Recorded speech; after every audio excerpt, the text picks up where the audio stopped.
Welcome to the AI for Career Success podcast by Curt Robbins, where we help you get smarter than your competition. I'm Fred, and this is episode 169, and I'm joined by Daphne. Hello, everyone. Today, we're looking at, a whole stack of sources that really paint a picture of just how fast the world of AI is changing. It really is. And this is vital stuff for any career-minded professional. Our producer, Curt Robbins, suggested we look at this, and we're drawing a lot from an article by Dr. Cindy Gordon. It's titled, "The AI Narrative Continues a Strong Drumbeat of All-Encompassing Sounds. How Are You Leading?" So published on LinkedIn, January 5th, 2026. And that really gets to the core of it for you, our listener. It's about moving past just using these tools. It's about starting to understand the strategy, the governance, because everything is moving so fast, business, safety, law, that if you're not leading, you're probably already behind. Absolutely. So to set the scene, let's just look at some hard data from the end of 2025. What the material shows is that AI isn't, just another tech trend. It's this massive theme that's now weaving into geopolitics, economics, even culture. And the scale is where it gets, frankly, a little mind-boggling. The adoption rates are just huge. I mean, platforms like ChatGPT are seeing somewhere between 700 and 800 million weekly active users. Wow. That's generating something like 18 billion messages every single week. That kind of reliance usually takes decades to build, not months.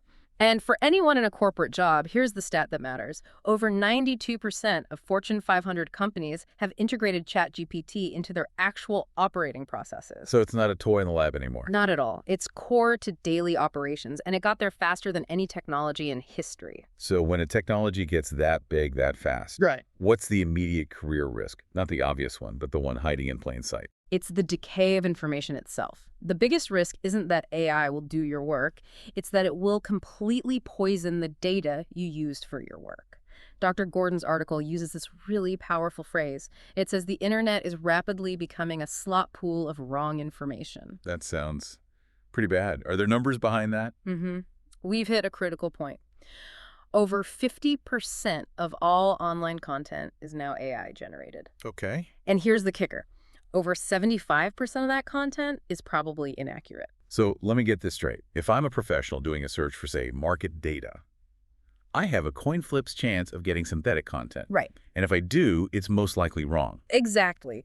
And that changes a fundamental job skill. It raises this huge question for every manager, every analyst. And how are you making sure your research only uses trusted, verified sources? Relying on the first Google result is now basically professional negligence. It really is. That skill of just gathering good information is now the most critical and the most challenged skill we have.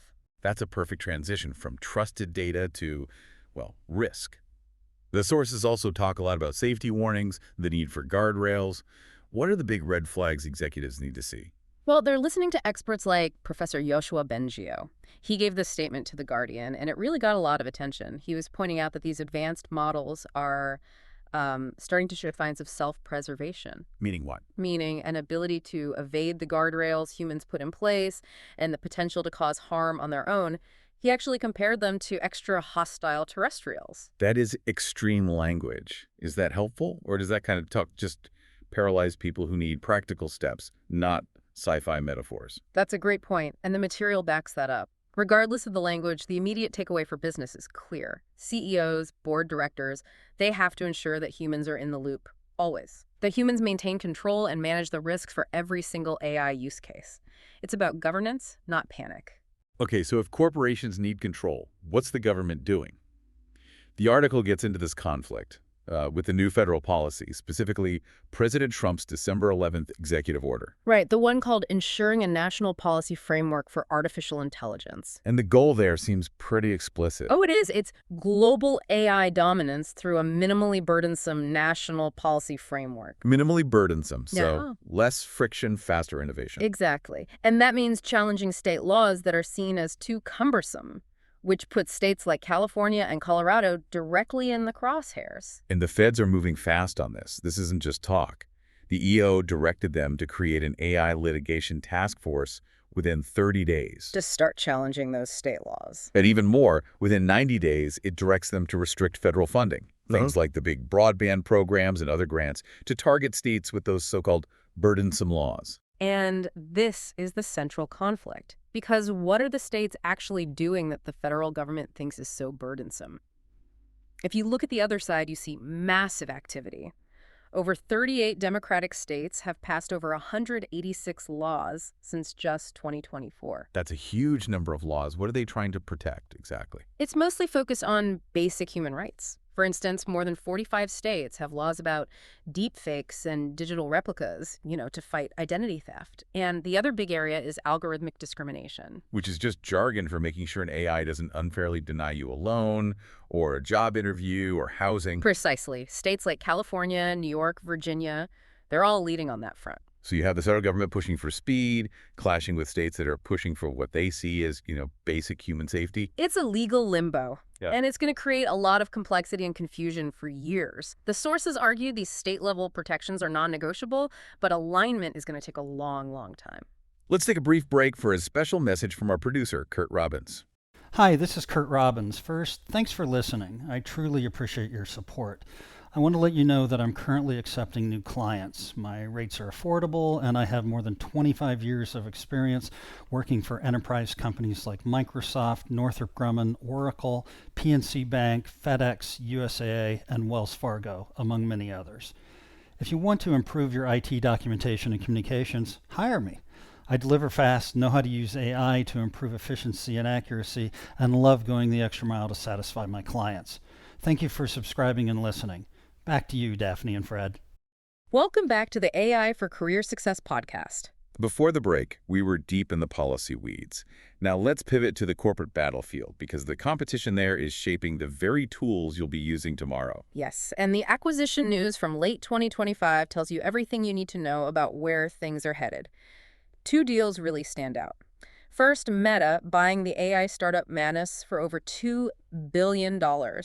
This is all about the race for agentic AI. Okay, let's break that down. What exactly is agentic AI, and why is it worth $2 billion to Meta? Think of it less like a chatbot and more like an autonomous assistant. It's a system that can handle complex, multi-step tasks with very little input from you. So not just answering a question, but doing a whole project. Right. It could analyze a whole quarter of sales data, book a complex business trip on its own, or even write and debug code. And Meta's plan is to put this directly into WhatsApp, Instagram, and Meta AI. And what's the career impact of that? Well, Meta is positioning this as a revenue generator for small and medium-sized businesses. This means agentic AI is no longer a futuristic idea. It's moving straight into your daily workflow. If you manage an SMB, your efficiency is about to be tied directly to mastering these autonomous systems. And the second big deal you mentioned, it tackles a more physical problem. That's the one. SoftBank buying the infrastructure investor Digital Bridge for $4 billion. If the Meta deal was about the AI software, this one is all about the hardware, the physical stuff needed to run it all. The data centers, the power grids. Exactly. The massive data centers, connectivity, power generation. SoftBank is doubling down on building out the physical infrastructure to scale AI globally. So the AI race isn't just about code anymore. It's about who owns the actual land and the power plants. Precisely. SoftBank calls it physical AI. And this is so important for you, the professional, because it's going to determine where the hubs of this new economy are built. It could literally change where your company decides to operate. And finally, we have to talk about the core race itself, the large language models. The analysis from 2025 shows a pretty big shift, with Google pulling ahead of OpenAI. Yeah, that surge is really driven by their new AI stack, especially the Gemini 3 Family Pro, Flash, and DeepThink. They're rolling out capabilities like extended reasoning, which lets the model analyze much larger documents or code bases way more accurately. And tools like anti-gravity are aimed right at software developers. So extended reasoning means a manager could feed it an entire quarter's worth of reports and get back an actual strategic analysis, not just a summary. That's the idea. The stakes are incredibly high. The battle between the Magnificent Seven, Alphabet, Amazon, Apple, Meta, Microsoft, NVIDIA, and Tesla, it is absolutely fierce. Okay, so let's put it all together. The misinformation, the policy chaos, this corporate arms race. What are the key takeaways for someone trying to manage their career? I think there are three main things. First is strategic competency. Don't just watch these acquisitions, anticipate the automation that follows. Agentic AI is going to redefine productivity. You either master those tools or you risk becoming obsolete. Second is risk governance. Since the government is moving so slowly and the info online is so unreliable, boards and CEOs have to take charge of risk management now. Right. Waiting for government to figure it out is waiting too long. You have to protect your company and your career from bad data or huge fines. And the final takeaway. It's about critical evaluation. With all this money and competition flying around, the market is volatile. Your career advantage isn't just using AI, it's being the person who can build the right workflows and reliably vet the output. That person is indispensable no matter how the market swings. Thank you for listening to the AI for Career Success podcast from Curt Robbins, where we help you get smarter than your competition. Remember, like, subscribe, comment, and share. We'll see you next time.